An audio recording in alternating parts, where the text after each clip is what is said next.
सरकारी नौकरी की तैयारी में 30 पार कर चुके अविवाहित युवा की बेकारी का कहानी मुझसे सुनिए। मैं यूपी के गोरखपुर मंडल के कस्बे से हूँ।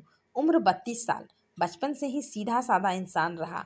घर में भाई और माँ बाप हैं। मैं सबसे बड़ा हूँ। जाति का बनिया हूँ। मेरे दादा की मिठाई की दुकान मेरे इलाके में मशहूर थी, लेकिन जब पापा और चाचा के बीच बंटवारा हुआ तो यह दुकान बंद हो गई।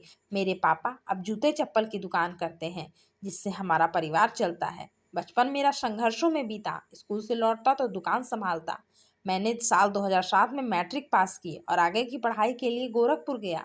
फिर वहीं ग्रेजुएशन करने के साथ सरकारी नौकरी की तैयारी में जुट गया और जिंदगी इसी में खपा दी। मैं कभी गर्लफ्रेंड बॉयफ्रेंड करने में नहीं रहा। करीब 70 सरकारी नौकरियों की परीक्षा दे चुका, लेकिन कुछ नंबरों से हमेशा पीछा रह गया। एक परीक्षा देता, फिर लालच होता अगली दे देते हैं, फिर उसमें फेल होता, सोचता अगली बार देख लूंगा। बस इसी मकर जाल में फंसा रहा और इस दौरान घर का काफ़ी पैसा मेरे कई साल गुजर गए। यूँ कहिए कि बर्बाद हो गए और अंत में आज अपने ही घर पर बोझ सा बन गया हूँ। घर में जवान बेटी हो या बेरोजगार लड़का, परिवार और समाज उसे भार ही समझता है। उनको हे दृष्टि से देखा जाता है। मेरे साथ भी ऐसा सलूक हो रहा है। मेरा समय चला गया, जवानी चली गई, लेकिन जीवन का परिणाम अच्छा नहीं आया। समझ नहीं आता कि कमियां मेरे अंदर हैं कि किसके अंदर। सरकार और आयोग समय से एग्जाम नहीं लेता, ना रिजल्ट देता है।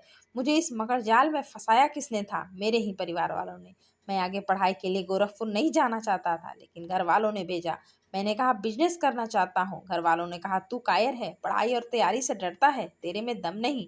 जब मैं बार बार असफल होता तो यही घर वाले कहते हम तो पहले से जानते तुम नहीं निकाल पाओगे, निकम्मा हो। जब किसी को सफलता के समय मिल जाती है तो सारी अच्छाइयाँ गिनाई जाती हैं, और जब कोई असफल हो जाता है तो सारी बुराइयां सामने निकल के आ जाती हैं। अब मैं घर के ताने सुनता हूँ। मेरी माँ मुझसे अनबन करती है। मुझसे 10 साल छोटा भाई मुझे ऐसे डांटता है जैसे मैं उसके सामने पैदा हुआ हूँ। बेरोजगार होने का ऐसा दंश झेल रहा हूँ। माँ बीमार रहती है, उनके हाथ में दर्द है तो सबके लिए रोटियां मैं ही बनाता हूँ, दोनों टाइम बर्तन मांजता हूँ।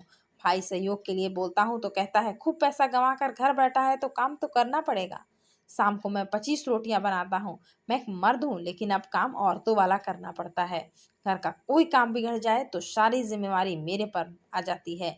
मेरी कोई कदर नहीं। छोटे भाई को संभालने के लिए पापा ने दुकान दे दिया और मुझे वो ताना मारता है कि तेरे अंदर दम नहीं।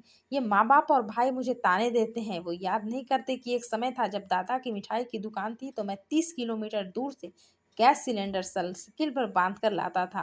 15 किलो का डालडा का डब्बा उठाकर 25 लीटर दूध का कंटेनर उठा लाता था।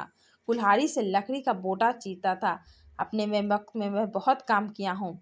मेरे भाई जिसको मैंने कभी अपनी गोद में खिलाया है वो ऐसा बर्ताव कर रहा है।